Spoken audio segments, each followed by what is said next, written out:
Hello and welcome to another edition of the GSMC College Football Podcast, presented to you by the GSMC Network. Today is Thursday, April 17th. Got a good show for you today. I'm going to talk a little bit about some other options that are in the transfer portal currently, some guys that I think could be really big pickups for some Power 4 programs. Also going to talk a little bit about Ohio State and Penn State, going to preview their seasons today. Kind of do something similar to what I've been doing, where position by position breakdown, kind of looking at their schedule, seeing how their season may play out. Also going to touch a little bit about 2025 NFL draft prospects that I think could really have potential to make early impacts at the NFL level this upcoming season as rookies. As well as we're going to talk about the NCAA changing the timeout rule regarding player injuries and kind of guys faking that. So we're going to talk a little bit about that. But first, I'd like to remind everyone that we love hearing from you during the show. We want to make it as interactive, as exciting as possible, whether it's a quick comment, thoughtful question, or any kind of insight, any opinion that you have that you just want to share, want to get out, you can go ahead, comment. And if you want to make sure that your question, comment gets on air for sure, why not use Super Chat? So just go to the bottom of the chat box, click the $, send in your Super Chat there. This guarantees that it gets on the air. It's also just a fantastic way to support our channel, support what we're doing here at GSMC. We couldn't do what we do without your support, and we're so grateful to have you here as a part of our GSMC community. So now we're going to talk a little bit about some of the other guys that are in the transfer portal currently, and kind of what they bring to the table, where they could potentially go. The first guy I kind of want to look at is Tanner Koziol. This was a tight end originally from Ball State. He actually transferred in the December portal to Wisconsin, but decided while he was there over spring ball this year that he did not want to stay at Wisconsin, was going to re-enter the portal. This is going to be a big tight end pickup for whoever gets him. Massive target. He's 6'7", about 235, so huge frame for a tight end. And he was really productive last year at Ball State.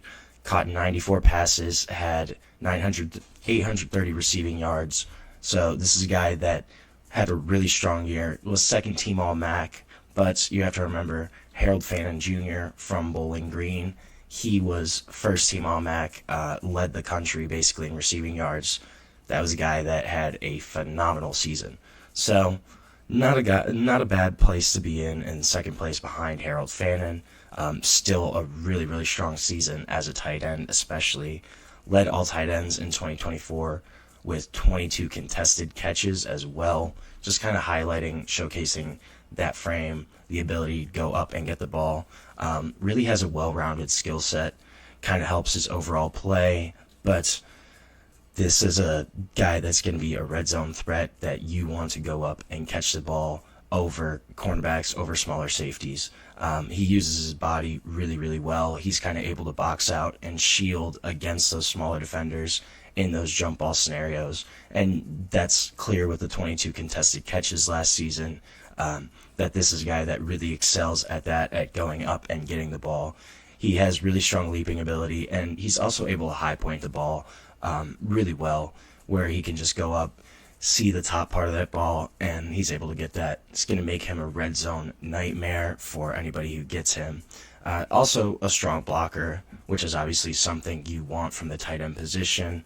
This is a guy, he's got strong hand placement, keeps him inside, doesn't get a lot of holding calls, and also just has the power to kind of finish blocks at that position and being an inline tight end. Another guy I'm kind of looking at is Joe Cotton. Now, Joe Cotton, he's an FCS level guy, was at South Dakota the past few years, but 6'7", 315, big frame. He uses it really well. He was a 2-year starter at left tackle for South Dakota. Last year was second team All Missouri Valley Conference. So did it at South Dakota. They went to the semifinals of the SCS playoffs this season. Those Dakota teams are normally really strong programs. There's a lot of guys that are able to come from those programs and go to a Power 4 program and play right away, contribute right away. He was a top 10 returning tackle in the FCS level according to Pro Football Focus, according to their grades from this past season. He only gave up 1 sack last year, and he's a true blindside protector. It's a guy. He's got great length for the position. He's kind of underrated as a mover, pretty agile, especially for his size. He's really got a great first step. He gets off the ball really quickly, and he kind of is able to place his hands well to control defenders, control pass rushers, and kind of force them where he wants them to go. He's also a really active run blocker, loves getting up to the second level, really effective at the second level. He's kind of deceptive in his movement, faster than people might think. He's able to get to that second level really well. So Joe Cotton is another guy that could be a starting left tackle at a Power 4 program at any time. We'll have a lot of interest in the portal this season.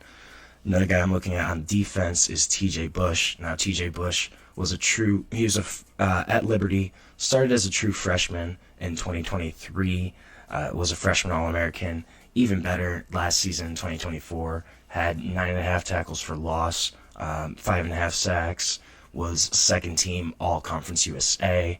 So this is a kid that had a strong first season, got even better last year. Second most pressures in Conference USA over the past 2 seasons. And this is a kid that is a mentality guy. This is a guy that's super hard worker, known for his work ethic, guy that's going to play until the whistle, really, really strong in pursuit, doesn't give up on a play until it's over officially.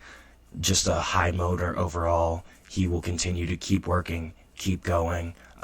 Especially, this is a guy that might get some coverage sacks where he's just kind of still going at that quarterback, still going at that blocker, trying to get there and finish the play. But also just really strong intangibles to go with that high motor. It gives him a high floor as a player to where you know what you're going to get, at least from an effort level from this guy, from TJ Bush. But he's also kind of just chaotic in his pass rush. That's the best word I can use to describe it. He doesn't have a strong plan, but just chaotic. Able to kind of use his frame. He's not super athletic, not a strong guy that has a lot of bend, or his redirection kind of lacks a little bit, and just kind of being able to switch where he's going, what lane he's pursuing. That's not his strong suit, but he does have good awareness. He comes into a play with a plan of attack, but just kind of chaotic in how he gets to that plan, how he executes it. He is not the most smooth athlete to watch, but fun to watch. Will be a guy that will be at the Power 4 level next season. Another guy I'm looking at, running back Josh McCray from Illinois. He was their leading rusher this past season. Only 600 rushing yards, which I was a little surprised by, but was the MVP of the Citrus Bowl also this past year. Had a really strong performance in that bowl game. This was a guy that was the first big-time recruit for Brett Bielema at Illinois, and had 600 rushing yards. Bigger number, he had 10 touchdowns. This is a really big running back, though. He's 6'1", 235. This is going to be a guy that probably will get goal line carries, is going to have more of a role, most likely, wherever he goes next. But he was expected to kind of be the main guy at running back for Illinois this season. So I'm not sure if that's more of he didn't love what he was getting at Illinois from an NIL perspective, or just wanted a different kind of spotlight. But he's in the portal. This is a big back, like I said, bruising. He's going to use his body to just run you over. He wants to go downhill as fast as he can. But he also did have 13 catches last year, which isn't a whole lot. Had one catch, a receiving touchdown, but he also had a highlight catch against, I believe it was Nebraska, but really great catch there. Kind of showcased that he does have a little more hands, a little more skills than maybe people are giving him credit for. So it's going to be another guy to look at as a backfield option for teams that are looking for an upgrade or maybe just a change of pace kind of back. Josh McCray is going to be a guy that could be a really strong option there. The last guy I'm looking at here in this kind of segment is Elo Modozie.